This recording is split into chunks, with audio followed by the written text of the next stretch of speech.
সভাপতি শ্রমিক ভট্টাচার্যের বক্তব্য আপনাদেরকে শোনাচ্ছিলাম এবং তিনি বলছিলেন তৃণমূল কংগ্রেস কোথায়, তৃণমূল কংগ্রেস আসুক প্রচারে, কিন্তু তৃণমূল কংগ্রেসের কাউকে দেখা যায়নি, অভিষেক বন্দ্যোপাধ্যায়কে দেখা যায়নি এবং জাহাঙ্গীর, সেই জাহাঙ্গীর যার একটা সময় প্রতাপ ছিল মারাত্মক, যার ডায়লগ আমরা শুনেছি, সেই জাহাঙ্গীরও কিন্তু একেবারে ভোটের ময়দান ছেড়ে পালিয়ে গেল। কিন্তু কি কারণে এখানকার সাধারণ মানুষ আসলে কেন এতটা ক্ষুব্ধ তৃণমূল কংগ্রেসের ওপর, তাদের কি কি অভিযোগ ছিল সেগুলোও আপনাদেরকে শোনাই, শুনুন তাদের বক্তব্য। না, এখানে সবাই ভোট দিতে পারেনি। কেন? কারণ ওই ভোট হয়নি তো, এখানে ছাপ্পা হয়। ছাপ্পা হয়, ভয় দেখানো হয়। এখানে কারা ভয় দেখালো? এখানকার স্থানীয় টিএমসি লোকেরা কি বলে গেছে? ভয় দেখে যে এখানে এইটাতেই দিতে হবে, নাহলে খবর আছে। কোনটাতে ভোট দিতে বলে? টিএমসিতে ভোট দিতে বলে। রিপোলিং চাইছে, তো সবাই রিপোলিং চাইছে, এখানে ভোটই দিতে দেয়নি, হিন্দুদের বাড়িতে ভোটই দিতে দেয়নি। এটা কি পুরো ফলতাতেই রিপোলিং হওয়া দরকার? হ্যাঁ, ফলতাতেই চাইছি আমরা। এগুলোর জন্যই আমরা আর কি প্রতিবাদে আছি যে আমরা নিরাপত্তা চাই, আমাদের নিরাপত্তা দিতে হবে, আমাদের সুস্থভাবে বাঁচতে দিতে হবে। আমাদের দাবি হচ্ছে ইজাবেলকে তুলতে হবে, কারণ উনি একাই আমাদেরকে পুরো গ্রামটাকে নষ্ট করে দিচ্ছে, উনি একাই। ভোট তো আমাদের হয়নি, আমরা আবার চাই ভোটটা হোক। এগুলোর জন্যই আমরা আর কি প্রতিবাদে আছি যে আমরা নিরাপত্তা চাই, আমাদের নিরাপত্তা দিতে হবে, আমাদের সুস্থভাবে বাঁচতে দিতে হবে। কি ধর্ষণের হুমকি দিয়েছে, বাচ্চাকে কেটে কুচি করে দেওয়া হবে বলেছে। মেয়েরা বাড়ি যেতে ভয় পাচ্ছেন? হ্যাঁ, অবশ্যই ভয় পাচ্ছি বলে তো আজকে আমরা এই আন্দোলনে নেমেছি। ফলতার জনগণের বক্তব্য শুনছিলেন আপনারা। ফলতাবাসী নিরাপত্তা চেয়েছিল, সুষ্ঠুভাবে বাঁচতে চেয়েছিল এবং তারা ভোটও দিতে চেয়েছিল অবাধে। আচ্ছা, এই সমস্যাটা নিয়ে লোকেট চট্টোপাধ্যায় তিনি ঠিক কি বলেছিলেন শোনাবো আপনাদের। 80টা এমএলএ আছে আর কতজন 29টা সাংসদ রয়েছে, আবার রাজ্যসভার রয়েছে, তারপরেও হাত উঠিয়ে নিচ্ছে। এদের অবস্থা ভাবুন, পার্টি পুরো খালি, পার্টি পুরো সাফ হয়ে গেছে, ভয়ে সব পালিয়ে গেছে, কাউকে দেখা যাচ্ছে না। 10 বছর ধরে এরকম জায়গায় ফলতাতে কাউকে ভোট দিতে দেয়নি, ভোটার আইডি কার্ড নিয়ে রিগিং ছাপ্পা হতো। এখন মানুষ জেগে উঠেছে, বিভিন্ন জায়গায় বুলডোজার চলছে। একদিন ওরা বুলডোজার চালিয়েছিল ফলতাতে, আমরা দেখেছি 21-এর পর কিভাবে ভাঙচুর করেছিল, কিভাবে তারা লুটপাট করেছিল। এখন মানুষ সামনে দাঁড়িয়ে গেছে এবং ভয়ে আজকে কেউ কোনো পুষ্পা কোথাও কাউকে দেখা যাচ্ছে না। ওপর থেকে পুষ্প বৃষ্টি পড়ছে আর পুষ্পারা সব ভেঙে যাচ্ছে। দেখুন, একের পর এক বক্তব্য আপনাদেরকে শোনাচ্ছিলাম। দুদিন আগে, মানে দুদিন পরেই তো ভোট, এখানে আবারও পুনর্নির্বাচন হতে চলেছে। ফলতাবাসীর কতটা ক্ষোভ, সেই ক্ষোভ বহিঃপ্রকাশ আমরা দেখেছি এবং আপনাদের আমরা শোনাচ্ছিলামও। কেন তারা বারবার করে বলছেন, তারা নিরাপত্তার কথা বলছেন, তারা বলছেন যে তারা এর আগে ভোট দিতে পারেননি, একেবারে তাদেরকে ভয় দেখানো হচ্ছিল, তাই জন্য তারা ভোট আবারও চান। আর এই ভোটে ইতিমধ্যেই তৃণমূল কংগ্রেসকে পাওয়া যায়নি, অভিষেক বন্দ্যোপাধ্যায়কে পাওয়া যায়নি এবং জাহাঙ্গীর ময়দান ছেড়ে একেবারে বেপাত্তা, সে থাকবে না, সে বলে দিয়েছে। এখানে তৃণমূলের অন্দরেও কিন্তু আমরা হইচই দেখতে পেয়েছি।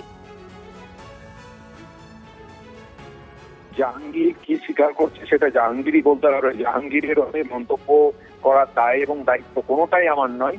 জাহাঙ্গীর আগে যা করেছে তার দায়িত্ব আমার ছিল না, এখনো নেই। আমি আপনাদেরকে অনেকবার বলেছি আমি এই ধরনের রাজনীতির সমর্থক নই, কিন্তু আমি বলছি যে একটা রাজনৈতিক লড়াইয়ে এমন কি হলো, পুলিশ কি এমন ভয় দেখালো যে বিরোধী তিনি প্রার্থীটাকে সরে কেন যেতে হবে? থাকুক, ভোট হোক না, ভোটে যা হবে তাই মানুষের রায়, গণতন্ত্র শেষ কথা বলে। আমরা তো গণতন্ত্র বিশ্বাস করি, আমরা মনে করি মানুষ যাই রায় দেবেন সেটাই মাথা পেতে নি।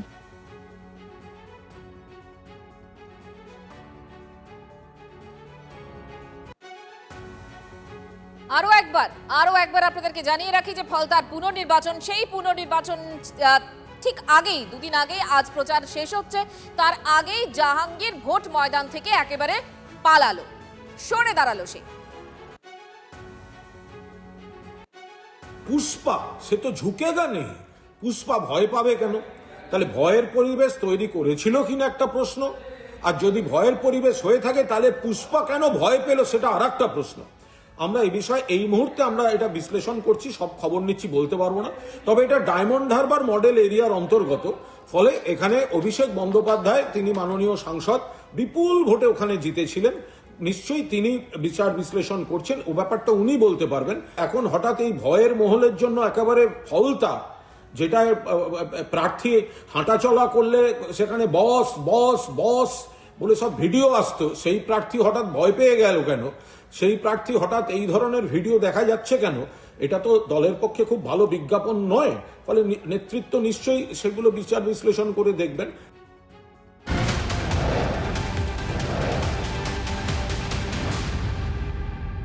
ফলতায় তৃণমূলের প্রচারে নেই অভিষেক, তীব্র কটাক্ষ সুজন চক্রবর্তী। 8 লাখ ভোটে জেতা সাংসদ কোথায়? এখন কি পিসির বাড়ি ঘেরাটোপে আশ্রয় নিয়েছেন? হাজার হাজার পুলিশের কনভয় নেই বলে কি গর্তে ঢুকে গেছেন? এটাই কি ভাইপোর মাসলম্যান লিডারশিপ? এটাই কি ক্রিমিনাল ডায়মন্ড হারবার মডেল? অভিষেককে নিশানা করে পোস্ট সিপিএম নেতা সুজন চক্রবর্তী। ফলতায় তৃণমূলের প্রচারে নেই অভিষেক বন্দ্যোপাধ্যায়, তীব্র কটাক্ষ সুজন চক্রবর্তী। সোশ্যাল মিডিয়ায় পোস্ট করেছেন সিপিএম নেতা সুজন চক্রবর্তী। 8 লাখ ভোটে জেতা তৃণমূল সাংসদ কোথায়? প্রশ্ন তার। পিসির বাড়ির ঘেরাটোপে কি আশ্রয় নিয়েছে? হাজার হাজার পুলিশের কনভয় নেই বলে কি গর্তে ঢুকে গেছে? এটাই কি ভাইপোর মাসলম্যান লিডারশিপ? এটাই কি ক্রিমিনাল ডায়মন্ড হারবার মডেল? অভিষেককে নিশানা করে পোস্ট সিপিএম নেতা সুজন চক্রবর্তী। এই মুহূর্তে সেই পোস্ট দেখছেন আপনারা।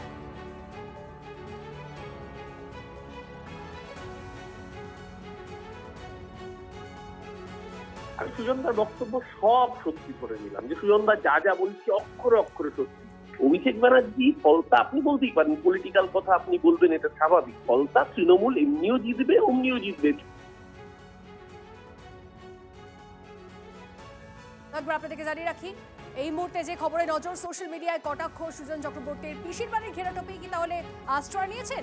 8 লাখ ভোটে জেতা সাংসদ, তৃণমূল সাংসদ নেই কেন প্রচারে ফলতায়, সেই নিয়েই তিনি কটাক্ষ করেছেন।